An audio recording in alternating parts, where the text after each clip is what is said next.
আমি যখন ছোট ছিলাম খেলতে যেতাম মেঘের দোলে। একদিন এক মেঘবালিকা প্রশ্ন করল কৌতূহলে, এই ছেলেটা নাম কি রে তোর? আমি বললাম, ফুসমন্তর। মেঘবালিকার রেগেই আগুন, মিথ্যে কথা, নাম কি অমন হয় কখনো? আমি বললাম, নিশ্চয়ই হয়, আগে আমার গল্প শোনো। সে বলল, শুনবো না,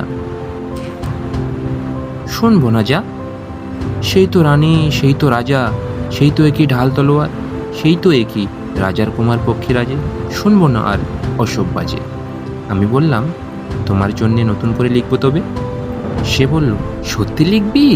বেশ, তাহলে মস্ত করে লিখতে হবে, মনে থাকবে, লিখে কিন্তু আমায় দিবি।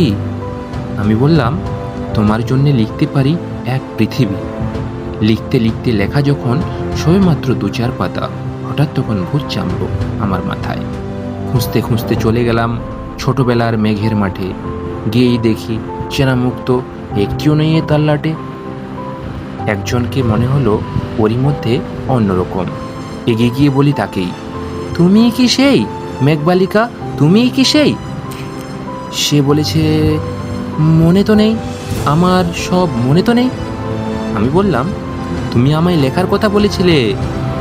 সে বলল, সঙ্গে আছে, ভাসিয়ে দাও গায়ের ঝিলে। আর হ্যাঁ শোনো, এখন আমি মেঘ নই আর, সবাই এখন বৃষ্টি বলে ডাকে আমায়।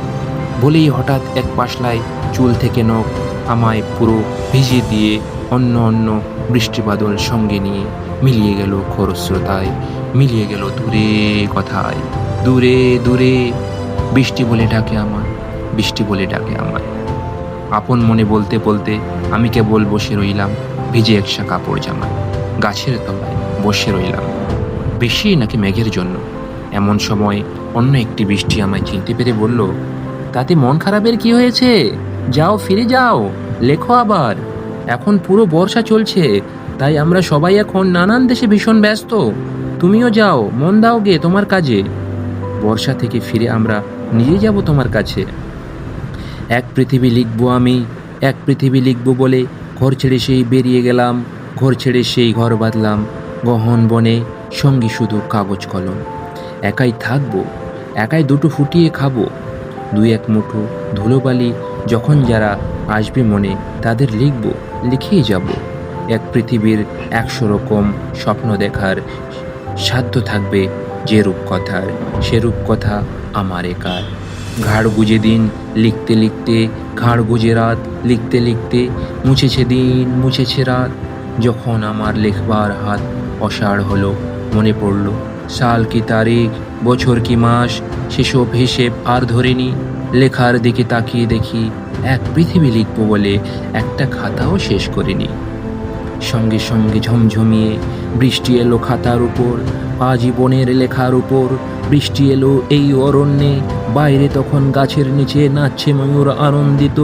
এ গাছ ও গাছ, উড়ছে পাখি বলছে পাখি, এই অরণ্যে কবির জন্য আমরা থাকি। বলছে ওরা কবির জন্য আমরা কোথাও, আমরা কোথাও, আমরা কোথাও হার মানিনি। কবি তখন কুটির থেকে তাকিয়ে আছে অনেক দূরে, বনের পরে, মাঠের পরে, নদীর পরে, সেই যেখানে সারা জীবন বৃষ্টি পড়ে, বৃষ্টি পড়ে, সেই যেখানে কেউ যায়নি, কেউ যায় না কোনো দিনই। আজ সে কবি দেখতে পাচ্ছে সেই দেশে সেই ঝর্ণা তলায় এদিক ওদিক ছুটে বেড়ায় সোনায় মোড়া মেঘ হরিণী, কিশোর বেলার সেই হরিণী। Thank you.